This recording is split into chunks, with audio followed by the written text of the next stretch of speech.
म त खै के भइरहेको एउटा मान्छेलाई फेरि नराम्रोसँग ठग्छु अनि अलिअलि पैसा बढाउँछु अनि त्यसपछि पैसा भएपछि म नक्कली पासपोर्ट बनाएर विदेशतिर छिर्छु अनि एउटा कुइरिनी बिहे गरेर उतै विदेशतिरै बस्छु। त्यसो गरेर कसो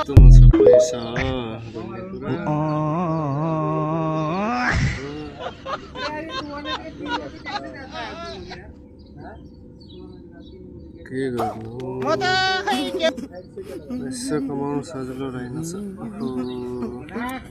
यहाँ बसेको छ